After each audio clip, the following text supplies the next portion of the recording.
It is Zayin Oder Aleph Tovshin Ayin Tes. Moshe Rabbeinu's Yortzeit. And birthday. Actually, the day that's responsible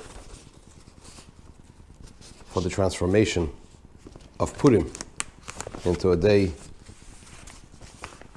of Yeshua, Eira V'Simcha V'Sasan V'Kar.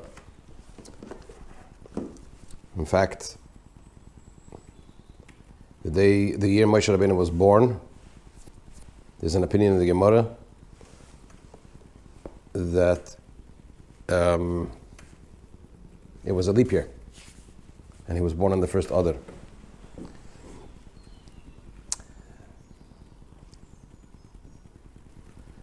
Be that as it may, Zayin Adar Aleph Tovshin Ayin Tes. We are in Teres Menachem Sefer Mamar Tovshin Yud Gimel. In the Mamar of Yud Beis Tammuz Tovshin Yud Gimel, we are on page Kuf Tzadik Tes. We are in the middle of Ois Yud Aleph. And we are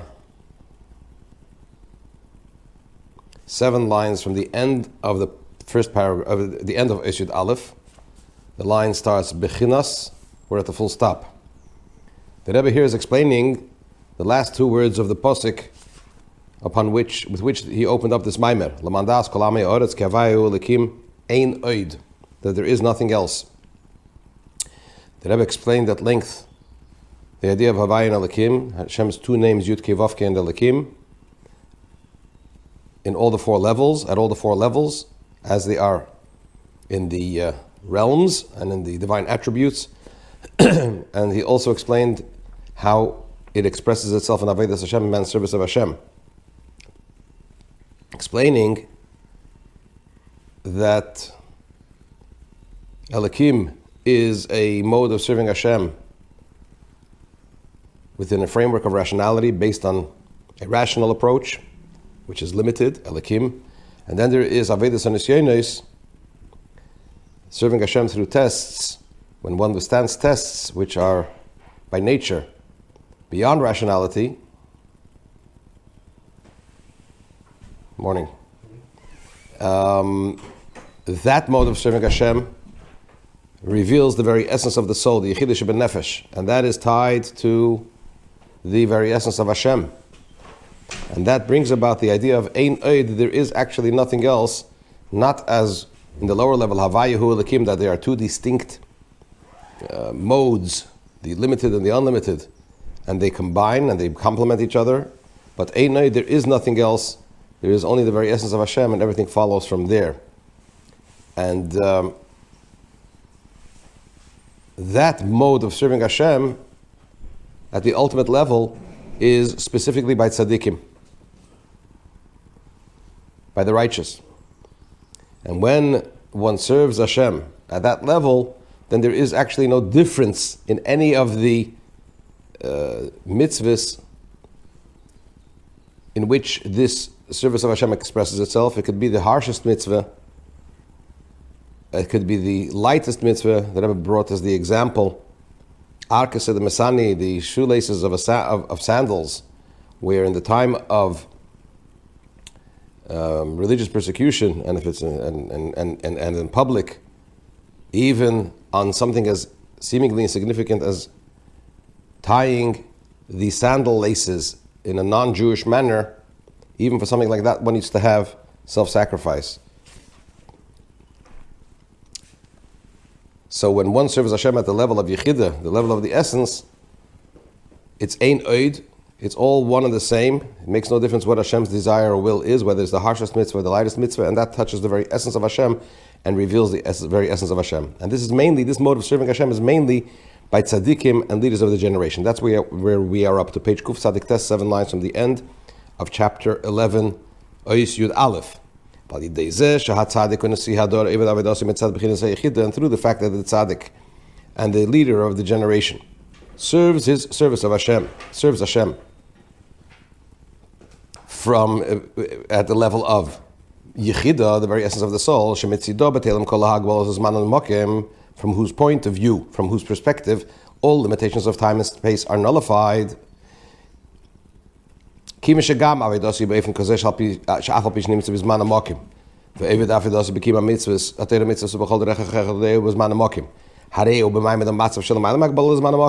so being that he serves Hashem in such a manner that despite the fact that he is physically present in space and time, and he serves Hashem through the fulfillment of his mitzvahs and in all his conduct in space and time, but within the confines of space and time, he is in a condition and situation which is beyond the limitations of space and time.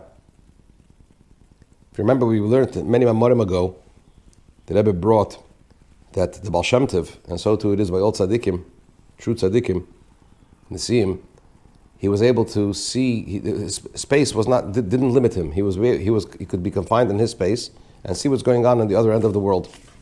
So tzaddikim, despite the fact that they are present in this physical world, which is defined by space and time, nonetheless, they are in a condition and a situation which is beyond space and time. So since they serve Hashem at that level, this becomes manifest and penetrates and has an effect also down here below, that there should be the revelation of that there is nothing else besides Hashem. The revelation of Hashem's very essence, also in the hollow of the world, meaning to say, within the confines of this world, and even on the earth below, that the very essence of Hashem is revealed. So in short, Ein Oid is something which indeed is up to tzaddikim and nesiim, leaders of the generation, to make present and manifest in this physical world. And that then has an effect on the entire world as well. Chapter 12. This is the meaning of the verse when it states, in order for all the nations of the world to know that Havaya is Elikim and there is nothing else. What was the question? The question was that the concept of Havaya Hu Elikim, that the Yud Kei Vavke, the force represented in Hashem's name Yud Kei Vavke, and the force represented in Hashem's name Elikim, to say that they are one and they complement each other is a very lofty and deep concept. And nevertheless, we say that all the nations of the world should know this, and not only should that be known to all the nations of the world, but even more so, Ein Oid, that there is nothing else besides the very essence of Hashem. So, based on all the explanations above, this is the meaning of the verse. The Av Shah Inyan Havaya Elikim. For although this concept, this idea that Havaya is Elikim, and in more detail, in all the four aspects of the heavens above, the earth below, as the Rebbe explained at length earlier in the Mamar. So, although these concepts, is not something which is associated and has a connection to the nations of the world, meaning to say that it's such a very deep and lofty concept. Certainly when it comes to the concept of the idea of Ein Oid, that there is nothing else, which is, in other words, which is at the level of the very essence of Hashem, that certainly is distant from the nations of the world. Page Reish on the top. Nonetheless, through tzaddikim serving Hashem at the level of Yechidah Nefesh, the essence of the soul, through which is revealed, that causes the revelation of the very essence of Hashem, Ein Oid, the level of there is nothing else besides the very essence of Hashem. So this this mode of service of Hashem by tzaddikim, by the righteous, nullifies all measure and all limit, v'kol hagdorim v'kol hatzimtzumim, and all the fences, the barriers, and all the constrictions, and it causes the breakage of the nations of the world, meaning to say the constriction and the concealment, which is represented by the nations of the world. This is also the meaning of the word Daas, Laman Das, in order to know. Das could also mean breaking. Malashon Shiur, from the expression of breaking, it brings the verse from Sheftim, Vayoda behem es anshe sukkis. He caused them to break by the men of Sukkos. So Das could also mean breaking. So Laman Daas, in order to break, is Kol Amei Haaretz, all the nations of the world. What does it mean to break? To break the barriers which is represented in the idea of the nations of the world. Even more in more detail. So in the spiritual sense, we all have our Amei Haaretz, our nations of the world, our Gentile that's within inside of us, meaning to say, that which limits us from the revelations of godliness. The Koy ala Guf Nefesh Habamis, this is a reference to the body and to the animal soul. The Kivon Shezehu Guf Nefesh Habamis, the Bnei Yisrael. You know the famous story of Reb Shmuel Munkes when he met the Alter Rebbe for the first time. He came to Daas in the middle of the night. It was pitch dark. And he said, I'll go to the house where the fire is burning, where there's a light coming from the window, because that must be the Rebbe's house. He's probably sitting and learning at night, or he's not sleeping. So he went and he knocked on that door, and indeed it was the Alter Rebbe's door. And somebody's knocking on the door in the middle of the night. I don't know, it was midnight or even later, 2 o'clock in the morning, something like that, very, very, very late at night. And the Alter Rebbe hears somebody knocking on the door, so he says, go away. And if you don't go away, I'll call the goy to remove you. So Rabbi Shmuel Munkes said, Rebbe, my goy is bigger than your goy. Meaning to say, Hagoy Asher Bekirbecha, that aspect within ourselves that holds us back from our connection to Hashem. So being that we're talking about a body and an animal soul of the children of Israel, what's the idea of breaking it? It's in such a manner, at the end, ultimately, the godly soul affects the person in such a way that also the body and the animal soul should be godliness. If you remember, the Rebbe mentioned before the idea of my heart is hollow within me. So obliquely, the Rebbe mentioned that in the footnotes over there, in the references, he points to sources where he explains there are different levels.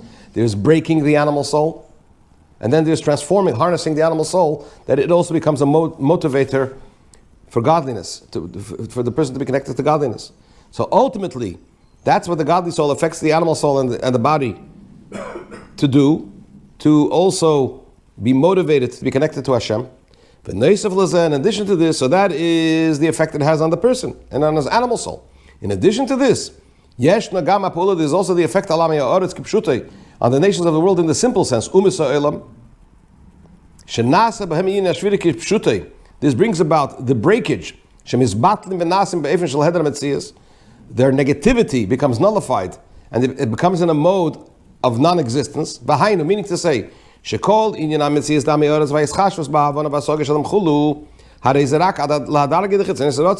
whole idea, the whole existence of the nations of the world, meaning to say what the Welt as we know it, which conceals godliness, and the consideration given within understanding and comprehension, with the opinions of the world and so on and so forth, everything that goes on in the world, this only reaches the level of the external aspect of Hashem's will.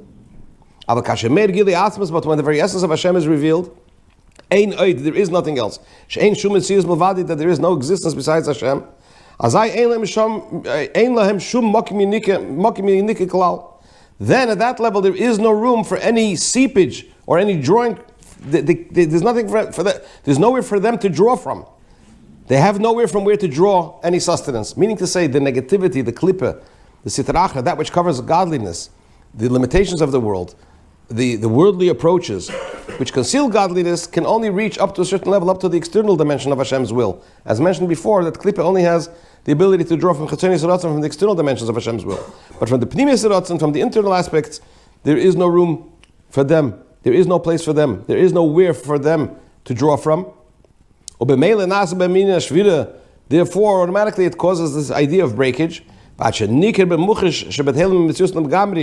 the extent that it becomes plainly obvious, that they become nullified, their existence becomes totally nullified. This is similar to what happened by the Frierdiker Rebbe. This theme is about Yud Beis Tammuz. The Frierdiker Rebbe, when he was in Soviet prison, the prevailing attitude of the Soviet government was anti-religious, religious persecution. It was dangerous to practice Judaism, right? And there was no room rationally for the Frierdiker Rebbe, the previous Rebbe, as one individual to motivate himself and his followers to stand up to this regime. And ultimately what happened was, indeed, he was imprisoned. But at a certain point, what happened? That approach of the Soviet Union broke, first by having to release the previous Rebbe, and ultimately, even though it wasn't in Tafshin Gimel, this Maimon was said in 1953, but years later, in the 90s, in the late 80s and early 90s, the entire Soviet communist ideology in the Soviet Union came to crashing down and to an end. So this is the ideas that the Rebbe is referring to. That the negativity of what the nations of the world represents, when it comes in the face of Ein Oid, when the tzaddik serves Hashem at the level of his essence, it reveals the very essence of Hashem, and that breaks through all these barriers. This is the meaning of this verse, that all the nations of the world should know that Havaya is Elokim and there is nothing else. Through the service of Hashem, of tests, of the leaders of the generation, and the princes of the generation and the leaders of the generation. They affect the entire generation. To the extent that its effect reaches even the nations of the world. They should see even with eyes of flesh that Havaya is Elokim and there is nothing else besides the very essence of Hashem. So to sum up the Maimer, this is the 21st Shiur on this Maimer. We've now finished this Maimer, at least the text. The theme obviously doesn't finish, it's only beginning. It's something that we need to incorporate in our lives. But the point is that the Rebbe said, the question was, L'man Daas kol ha'mayoretz k'havayahu Elokim einaid. The concept of Havayahu Elokim is a very lofty one. How could we expect all the nations of the world to know this? And certainly the idea of Ein Oid, which is the very essence of Hashem, that's certainly a very lofty and removed concept. What does it have to do with all the nations of the world? So first the Rebbe explained the idea of Havayahu Elokim. What is the idea that Havaya is Elokim? The revealing force, the withholding force, the unlimited force, and the limited force. At the levels of Shemaim, Atzilis, world of emanation, Shemaim, Mimal, the worlds and the realms beyond Atzilis, beyond the world of emanation, Elam is Sof, the unlimited worlds, as the Rebbe called them, the limitless worlds. Oretz, the earth below, meaning Bia, Bri, Tzira, Siya, the realm of creation, formation, and action. And the Oretz Bitachas is a reference to Klippa, even those aspects that oppose godliness. And in all of those four aspects, at all of those four levels, Havayu Elokim, the giving force and the withholding force, the unlimited force and the limiting force, complement each other, and they are there to allow each other to function. So therefore, they are really one and the same, or they coexist, so to speak. But in the real sense, as one, that is at the level of Ein Oid, because Ein Oid is a reference to the very essence of Hashem, and at the level of the very essence of Hashem, in the very essence of Hashem, the giving force and the withholding force, the limiting force, the unlimited force, and the limiting force are in a state of potential, that he has the ability for everything, including unlimited and limited forces, and therefore at that level they're one and the same. That becomes so in our service of Hashem we are able to access the levels of Havayahu Elokim in our service of Hashem, as it manifests in our soul. But the Yechidah Nefesh, the very essence of the soul, which is the idea of Ein Oid, as it plays itself out in man, that is really the domain of tzaddikim, right? Through their service of Hashem in a mode of tests, even though generally the idea of serving Hashem through tests, through this genius, is the unlimited force, but under normal circumstances, an individual could reach the level of Havayahu Elokim. It's up to the tzaddikim of the generation to reach the level of Ein Oid within themselves, their very essence, through their service of Hashem, through tests, which triggers the revelation of the Ein Oid, the very essence of Hashem, the very essence of Hashem above, which manifests itself in this world and affects this world, affects first of all ourselves, all the people of the generation, to be able to transform our own Amei Ha'aretz, our own nation of the world, as our nations of the world, within ourselves, which is the Guf and Nefesh Mamar, the body and the animal soul, that should also be harnessed to serve Hashem. And the Tzaddikim's service of Hashem at the level of tests, which triggers Ein Oid above to be revealed in this world, also manifests itself in the world, that the entire world is transformed, that all the nations of the world are transformed, that they too should not conceal godliness, and godliness at the very highest level, Ein Oid, should be present in this world, to the extent that it becomes obvious with eyes of flesh, which of course will be this afilu be'enei basar with eyes of flesh is a quote, is a similar quote, a similar expression to what we say in the pasuk at the opening of the ark on Shabbos. V'ro kol basar yachdov. What does the pasuk say over there? The nigla kved Hashem, the glory of Hashem will be revealed. V'ro kol basar yachtav, and all flesh will see as one. Kipi Hashem dibir, that the mouth of Hashem has spoken. When will this tremendous revelation of Hashem's very essence be manifest and present in the world in a tangible and obvious way? Of course, when Mashiach comes, in the time to come, which is what we gear up to and what we accomplish and what we work towards throughout all of history, through our interaction with Torah mitzvahs and fulfilling Torah mitzvahs, and of course through serving Hashem with Avodas Hanisyonos, withstanding all the tests, and ultimately leading up to this grand finale, the revelation of the very essence of Hashem, with the coming of Mashiach Tzidkenu, Teikif Umiyad Mamish.